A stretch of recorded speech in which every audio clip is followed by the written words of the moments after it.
Hey guys, JH01 here, and welcome back to another video.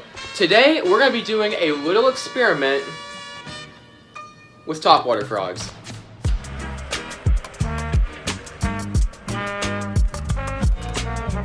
Now, if you fished topwater frogs before, you know that they are bass catching machines, especially down here in the south.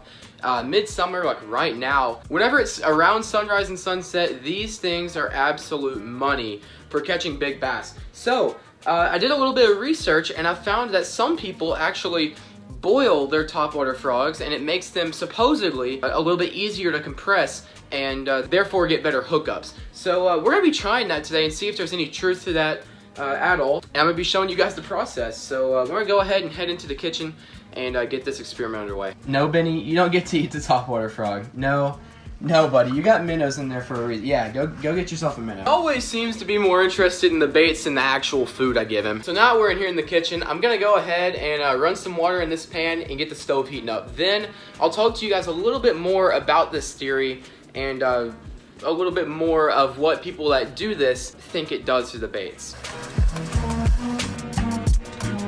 Now, while the water's heating up, I'm gonna go a little bit more in depth about this whole, I guess, theory about boiling frogs. So, whenever a bass eats your topwater frog, they compress down this material right here, revealing the hooks, right? The frogs are relatively weedless, and so whenever you get a bite, the bass bites down, the hooks come out, and you hook the fish. Well, sometimes the bass don't necessarily push down I guess hard enough to reveal these hooks, which can result in you missing fish completely. So what this theory entails is by boiling these frogs, it heats up the components inside of this plastic and makes it softer permanently. After you boil the frog, it permanently softens this plastic so that whenever you get a bite, every single time this plastic is going to go down much easier and you're going to get more fish.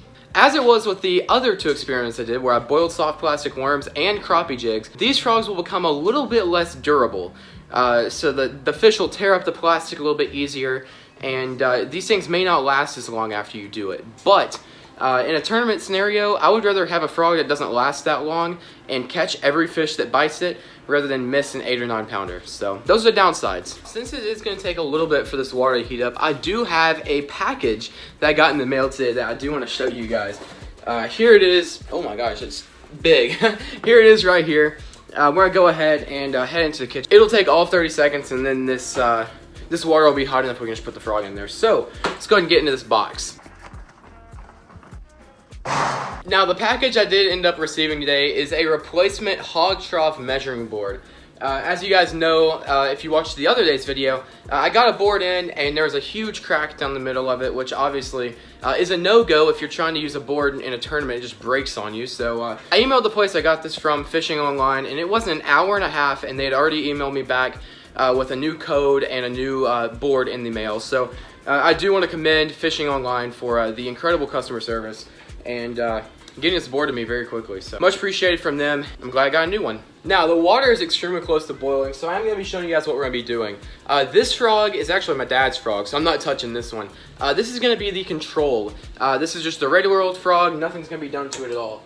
This one is the second frog, and this one we'll be putting this one in the boiling water. I don't really know how long we're putting in there. I'm thinking maybe like a minute or something like that. If that, maybe like 45 seconds, not too long. Just enough to heat this thing up. So we're going to put it in there, and then we're going to take it out, and I'm going to see the differences. Update, I did do a very small amount of research in the last few minutes just to make sure I was doing this right. I'm not going to put these frogs in there for like 45 seconds. I think we're only going to do about 25 or 30 because if you put it in there too long, it can like actually melt the plastic, which is not what we're going after at all. So 25 or 30 seconds is the correct amount of time that we're going to be doing this for. And of course, if it doesn't really work, we can do it for longer. But we're going to start off going low and then raise it if we need to.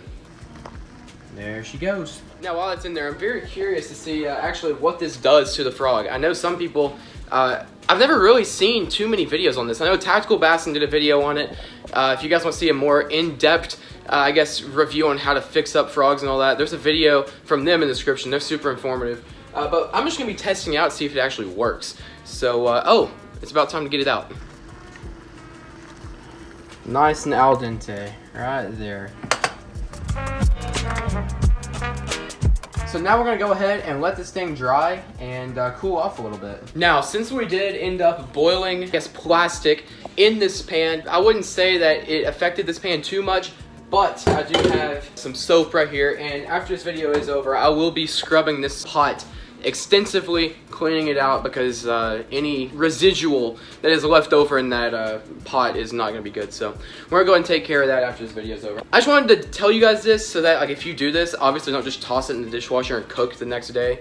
Make sure you scrub this thing extensively, and make sure it's totally clean before you just throw it back in the cabinet. Now that it's cooled off a little bit, I'm gonna go ahead and take the control test frog and just kind of squeeze it a little bit, use a certain amount of pressure. And obviously this thing is not super scientific. I don't have some kind of device that can show how much pressure it takes to squeeze.